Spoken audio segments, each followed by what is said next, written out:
Hi there guys and welcome to another Train Sim 2018 video.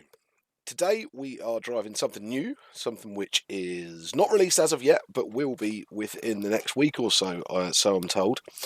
This is, of course, it's in the screenshot so you already know, this is 66783, the Flying Dustman in the BIFFA bin colours. I was really pleased when this livery first appeared. Everybody was like, what is that? That's hideous. I was like, nah, I love it. I actually really like it. This is a Brad Harding reskin, so it will be available on BH Reskins on Facebook. Link is in the description below. It will be on there as soon as it's ready. He also tells me he's doing quite a few other the GBRF 66s, so I'm really looking forward to seeing them.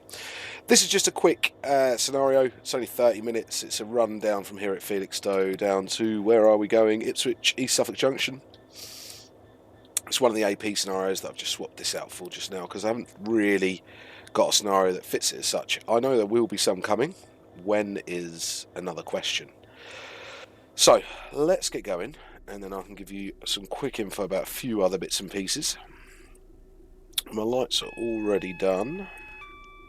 Just need my instrument lights on and then we're about clear to go. We're running a few minutes late as the blurb says, so the quicker we get going the better really. And I've got a fair sized train. It would help if I was actually in forward, wouldn't it?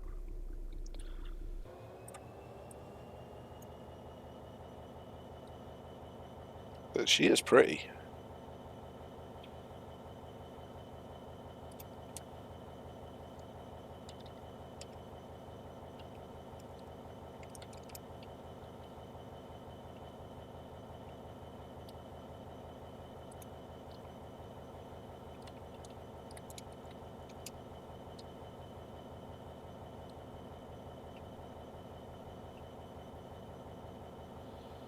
I'm still trying to really figure out. I've been trying to work my way around why it was named. Is this a new flow that they're starting to do or anything? I know it's been seen with a few barrier wagons already.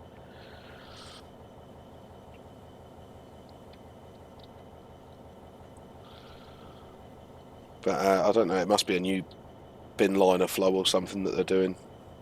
If anybody knows, leave it in the comments below. I really should have tried to research it a little bit more than I did. I've been away for the last couple of days.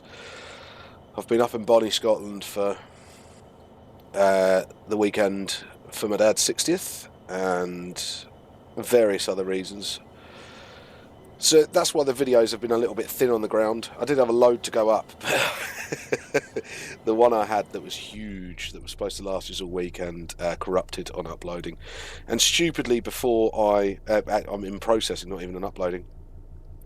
Stupidly when I was going on holiday, I thought, right, when I get back, I should have my Twitch part affiliation all sorted. I'll have a nice fresh start. I'll clear out all my folders, and of course, stupidly, I deleted the original recording of it, so I can't even upload that video. But I will redo it. I will redo it so you don't miss it, really. It was a good video. I'm not going to tell you what it is because it spoiled the surprise.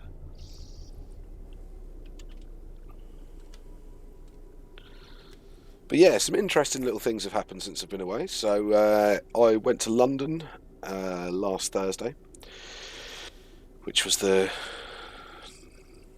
can't even remember what the date was. And I met Chris for the first time.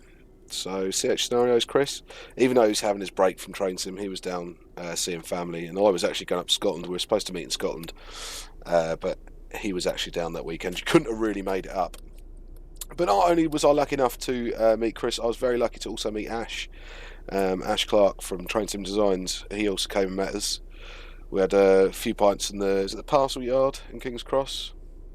Had a look at what was kicking about King's Cross as well. It was really nice. It was really nice. And me and Ash got in earlier than Chris, and we were sitting down on one of the end of the platforms of King's Cross, which isn't something I tend to do, by the way. It was probably the longest I'd ever spent on a train platform looking at trains and not getting a train in my life. Quite enjoyed it. It was quite nice, but we were just sort of standing there and we were like, oh, when does Chris's train get in? And this little voice just appeared from behind us and said, Chris's train will be on platform 6. And I turned to see this bloke and I was like, all right, how do you know when Chris's train's in? And he went, oh, I'm Nathan. And I was like, oh, hi Nathan. So that was Nathan Smith from the East Coast Mainline add-on. He was there as well. He doesn't like being photographed, so he isn't one of the photos on there, but it's just the top of his head. But yeah, lovely fella. I actually even took my journey home with him, because he's quite close to his Folkestone way, so it was on the same train. And I was actually hoping to get a 700 home. I was lucky I got a 365 into London, but I could have wanted a 700 to at least say that I'd been on one, and then I could have a little bit of a view on one. And this is going to be controversial, isn't it? I liked it. I didn't like the seats. That is one bit that I really didn't like. But the rest of it, I really liked. The ride was good. The ride's 1,000 times better than the 387. The information screens inside with the carriage load and everything, really enjoyed that as well. It was quite an experience. They feel quite well made as well. It's quite strange. I thought they were going to feel a bit cheap and a bit tacky like the 387s, but they really don't. They feel very solid inside. I was impressed. I was really impressed. So yeah, I can now say that I actually quite like 700s. I'm waiting to be lynched, virtually, but no, I do. I was quite a fan of it, really. Seats are hideous. They are super crap. We were in the declassified first as well, and if I'd paid for a first class ticket and that kept turning up, I would be ultra annoyed. But it was quite cool. So I'm really looking forward to seeing how these 700s improve, or anybody else that's going to make a 700 finally do one. It was nice. The cabs look quite good as well. Very German. Very, very German. But quite nice all in all. Quite nice.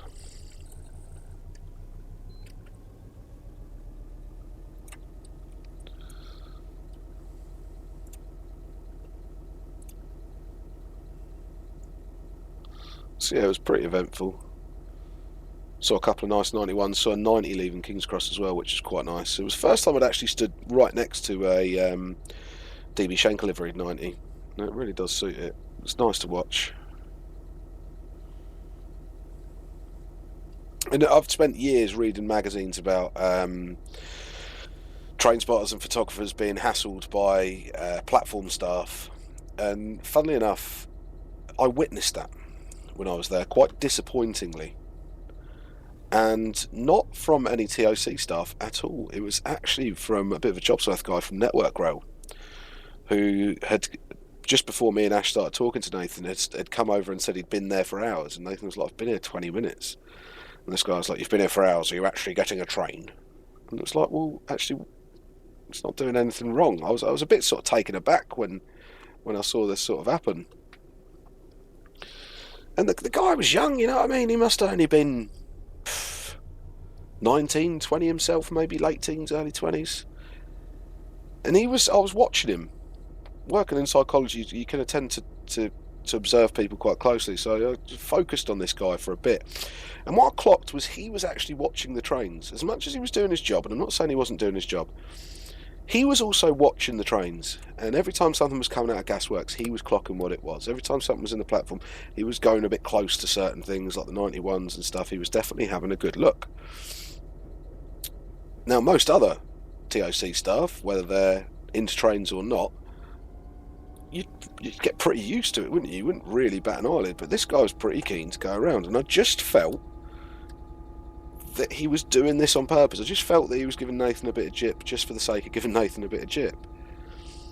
It's a bit sort of, I know it's a bit of a statement to make, and I understand that there's lots of security issues with being on platforms and everything like that, and if you've seen Ash's bag, we were calling it his granny trolley. His bag was massive, and you could say, oh well, he's got a big backpack on, da da da da. There's lots of security risks that go with it, but I just felt this guy I felt a bit like he just picked on Nathan. I think he just saw this guy standing at the platforms, looking at the trains, taking photos and checking his phone for things coming in and that. And I just felt he just wanted to make his authority known. Nobody else gave an absolute monkeys. But he just had to make his presence known. He was Network Rail staff, he wasn't anything else. So yeah, I'd witnessed it, and as I said, I've read about it for years and years in various magazines and on railway forums, and I know what the rights are and if you've signed in and all of this and all that.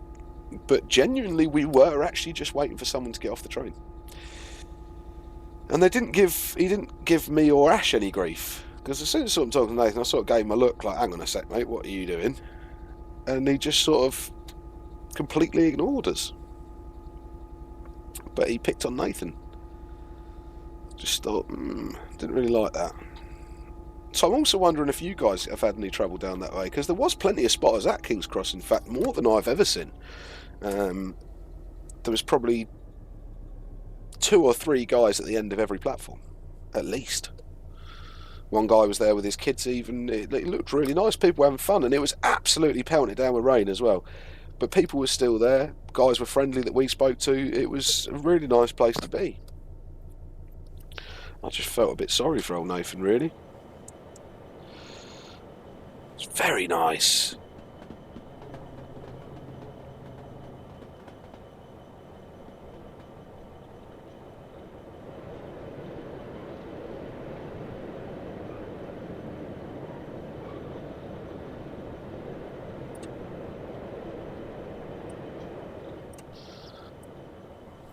If a little shiny, but remember this is still work in progress, so it's by no means perfect. It's really nice to see GBRF playing with liveries. I do like it. It can't be cheap to repaint a whole train. So I mean, with the British Rail one, was it 789 and 783 all being done? It's good to see, bringing a bit of variety. A new livery is always a bit exciting, isn't it?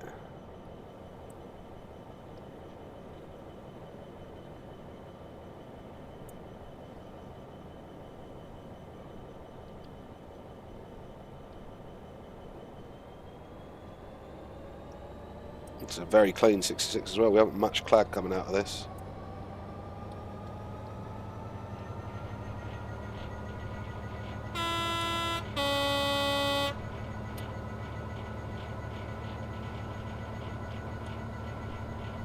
It's nice to give a 60 a bit of a thrash as well.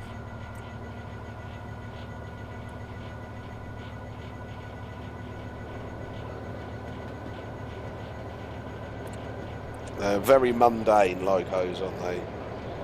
So it's nice to be able to get out there and actually give it a little bit of a run.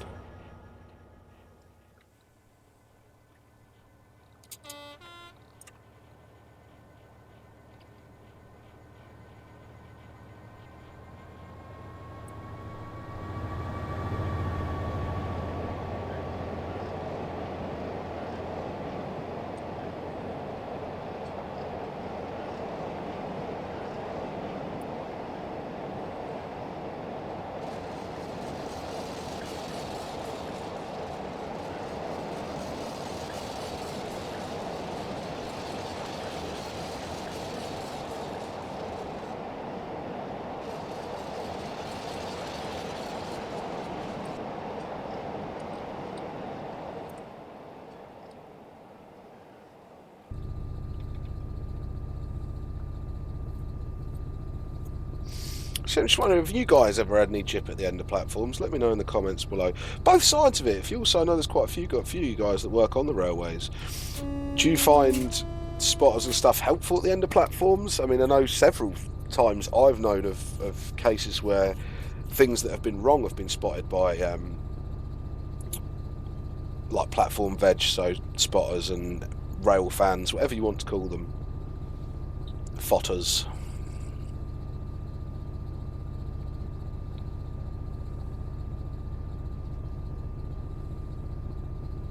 It's just interesting to know other people's views on it. Witnessing it for the first time was a bit sort of, it's quite strange.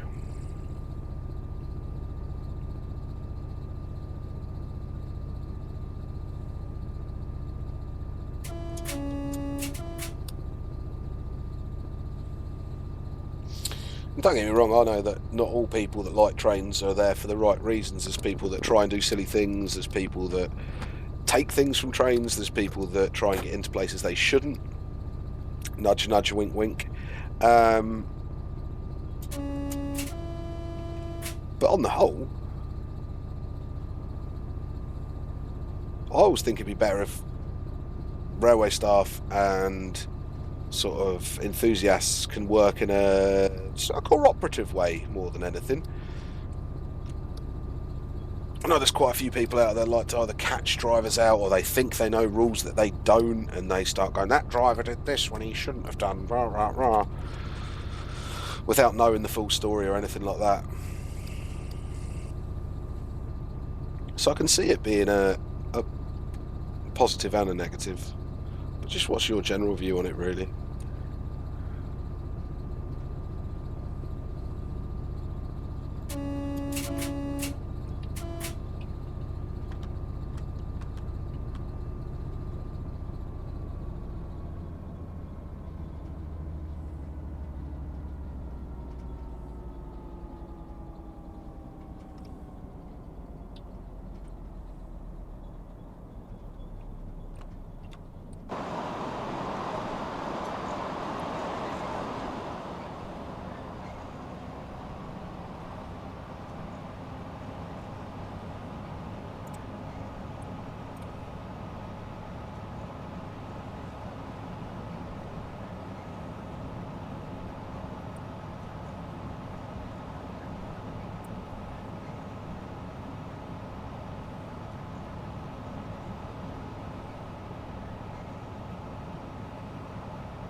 It's a weird thing, I still think a 66 is new, but I mean, we've had them since what? When did the first one come over in 95, 96 or something?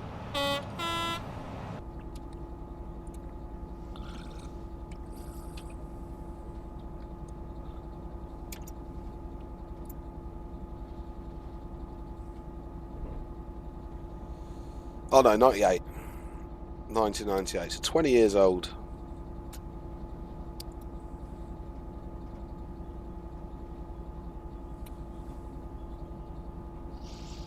The JT42 CWR.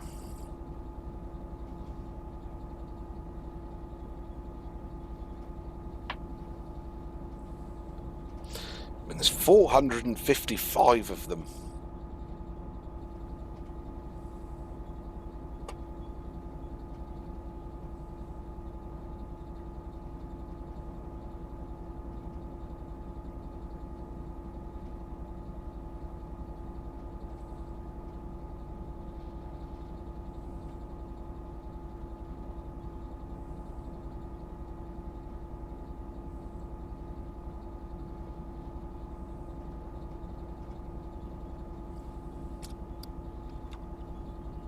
That's a big fleet, isn't it?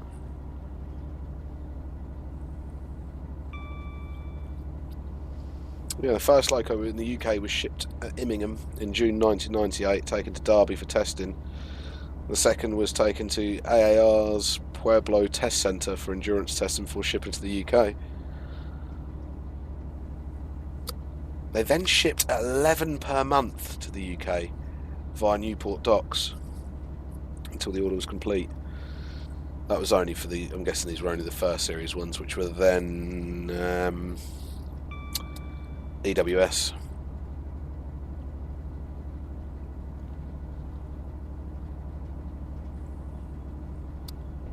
So it says, after unloading, EW engineers then simply took off the tarpaulin, unblocked the suspension, and finally each was shipped with water and fuel, hooked up batteries, before starting the engine and handing the locomotive into service. Jeez! Each locomotive is specified and guaranteed 95% availability, aiming for a minimum of 180 days between failures. I mean, come on, that is unbelievable. I think at one point 47s were down to 12 days between failures on average.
That's me, missed the AWS. Hello driver, please note that the signal Charlie Oscar 620 has failed, so please treat the repeater in front of you as a green light.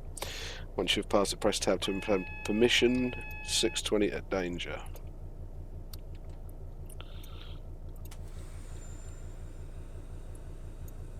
It's not going to raise until we've stopped, is it?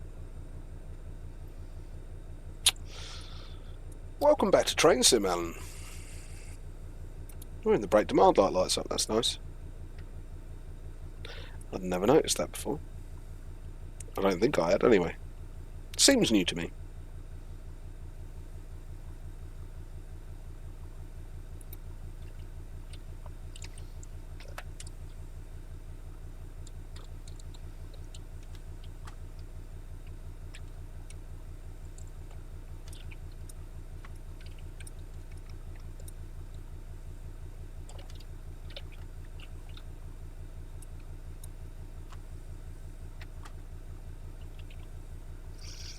Come on, brakes, you can start falling off now. It's up.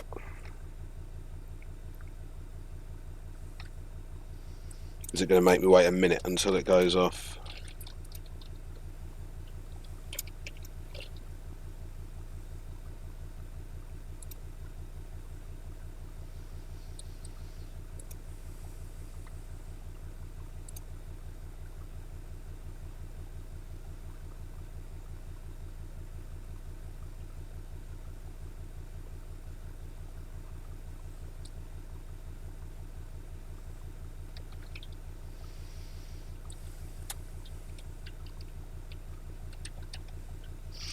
Just wait for that brake demand light to go out and then we can hopefully get moving again. I'm sure there's probably a bit of a knack to this as well.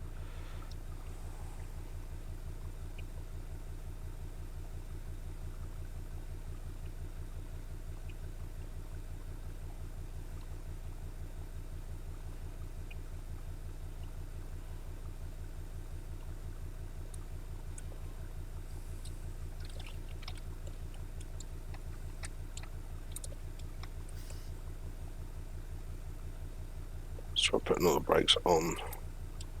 Just need down and up again, let's try that.